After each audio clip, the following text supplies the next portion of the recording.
Assalamualaikum warahmatullahi wabarakatuh. Bismillahirrahmanirrahim. Alhamdulillah, pada pertemuan kali ini kita bisa bertatap muka walaupun dalam keadaan yang seperti ini. Baik, untuk pembelajaran kali ini kelas 7 kita melanjutkan daripada pelajaran yang kemarin, yaitu yang sekarang adalah cara-cara memfungsikan Al-Quran dan hadis dalam kehidupan. Kita tahu bahwa pengetahuan tentang arti Al-Quran, fungsi Al-Quran dan hadis itu tidak akan menjadi berarti buat kita kalau kita tidak iringi dengan penerapan dalam kehidupan kita sehari-hari. Kemudian apa itu fungsi Al-Quran dan hadis dalam kehidupan? Yang pertama, kita menjadikan Al-Quran dan hadis sebagai pedoman dalam kehidupan pribadi, artinya kehidupan kita sendiri. Bagaimana? Yang pertama, kita mengamalkan seluruh ilmu yang sudah kita peroleh. Ilmu yang kita sudah peroleh dari para guru yang kita terima, kita amalkan. Karena itu bagian daripada kita mengamalkan Al-Quran dan hadis dalam kehidupan pribadi.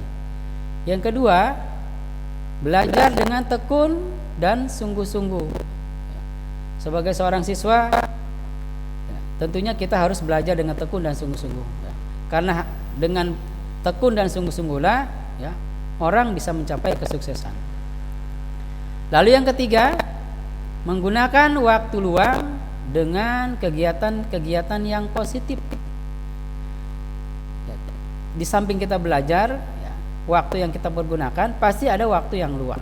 Nah, waktu luang itulah yang kita pergunakan untuk sesuatu kegiatan yang bermanfaat buat diri kita. Jangan pergunakan waktu luang tersebut dengan hal-hal yang tidak bermanfaat buat diri kita dan masa depan kita. Lalu yang keempat, tidak bergaul bebas dengan sembarang orang.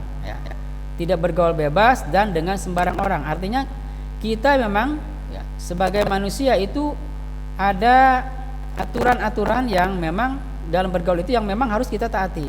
Jadi kita tidak bisa sembarangan bergaul dengan siapa saja, apalagi dengan lawan jenis. Tentunya harus kita batasi itu. Jadi tidak bergaul bebas dan dengan sembarang orang. Kita pilih orang-orang yang memang bisa membangkitkan semangat buat kita. Kita pilih orang-orang yang bisa membawa kebaikan buat kita, dan kita pilih orang-orang yang bisa memotivasi kita kepada hal-hal yang baik. Itulah yang sesungguhnya dianggap sebagai teman. Karena kalau teman tapi menjerumuskan, itu bukan teman namanya, tapi musuh. Selanjutnya, yang kedua dalam memfungsikan Al-Quran dan hadis adalah menjadikan Al-Quran dan hadis sebagai pedoman dalam kehidupan keluarga. Bagi orang-orang yang sudah berumah tangga, Al-Quran dan hadis ini harus kita jadikan sebagai pedoman dalam kehidupan berumah tangga, kehidupan keluarga. Apa yang pertama? Untuk seorang ayah, memberi nafkah yang halal. Seorang ayah berkewajiban memberikan nafkah yang halal buat keluarganya, karena ini sesuai dengan aturan Allah dan Rasulnya. Yang kedua, mengarahkan keluarga pada kehidupan yang islami, pada kehidupan yang sesuai dengan Al-Quran dan hadis. Arahkan keluarga kita pada kehidupan yang islami, karena itulah kehidupan yang akan diridhai oleh Allah Subhanahu wa ta'ala. Lalu yang ketiga, selalu mengedepankan musyawarah dalam segala persoalan. Ketika dalam berumah tangga ada satu hal yang memang memerlukan satu keputusan, maka itu dimusyawarahkan terlebih dahulu, karena ada Al-Quran mengatakan wasawirhum fil amri. Bermusyawarahlah kalian dalam segala hal, termasuk dalam urusan rumah tangga, dalam kehidupan berkeluarga. Yang keempat, kita sebagai seorang ayah memberi contoh yang baik dalam hal berperilaku, adab. Bagaimana adab makan, bagaimana adab minum, bagaimana adab kita berbicara dengan seorang ayah, dengan seorang ibu, dengan teman, dengan adik, dengan kakak. Pokoknya itu diajarkan dalam rumah tangga, perilaku-perilaku seperti itu diajarkan, atau adab-adab seperti itu diajarkan kepada keluarga. Ini kewajiban bagi seorang ayah. Untuk selanjutnya, kewajiban bagi seorang ibu, yang pertama adalah tunduk dan patuh pada perintah suami. Suami adalah sebagai pengganti orang tua bagi seorang perempuan, ketika dia sudah menikah, maka patuhi, taati suami tersebut, selama suami itu memerintahkan kepada hal-hal yang baik atau hal-hal yang positif. Kalau suami sudah memerintahkan kepada hal-hal yang negatif, maka boleh bagi seorang istri untuk tidak mematuhi suami, tentunya dengan cara yang baik. Selanjutnya yang kedua, mendidik anak sesuai dengan aturan Al-Quran dan hadis. Didik anak-anak, karena tanggung jawab orang tua, terutama ibu di sini, mendidik anak-anak sesuai dengan aturan Al-Quran dan hadis. Didik dengan baik, dengan cara-cara yang baik, dengan aturan-aturan Al-Quran dan hadis. Yang ketiga, menjaga harta dan kehormatan suami ketika suami sedang tidak berada di rumah. Jaga kehormatan, jaga hartanya, karena suami adalah pakaian bagi istri, istri juga pakaian bagi suami, yang fungsinya adalah sebagai pelindung bagi masing-masing. Kemudian bagi seorang anak dalam kehidupan berumah tangga, apa yang pertama? Berbakti kepada orang tua. Berbakti kepada orang tua adalah suatu kewajiban bagi seorang anak kepada orang tua dengan cara-cara yang baik. Yang kedua, patuh dan taat kepada orang tua dalam hal kebaikan. Ketika orang tua memerintahkan, baik ayah ataupun ibu memerintahkan kepada sesuatu yang baik, itu harus dilaksanakan dengan baik. Kecuali kalau orang tua memerintahkan kepada hal-hal yang tidak baik, maka boleh kita untuk menolaknya, tentunya juga dengan cara yang baik atau dengan cara yang ma'ruf. Yang ketiga, menerima nasihat dan melaksanakannya. Orang tua memberikan nasihat kepada kita, maka kita terima nasihat itu dan kita laksanakan semampu kita, sesuai dengan kemampuan kita.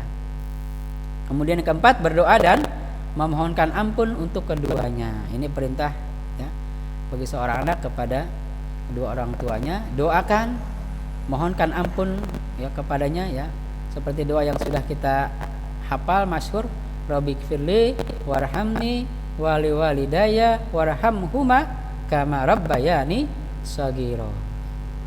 Kemudian yang ketiga, memfungsikan Al-Quran dan hadis, itu menjadikan Al-Quran dan hadis sebagai pedoman dalam kehidupan bermasyarakat.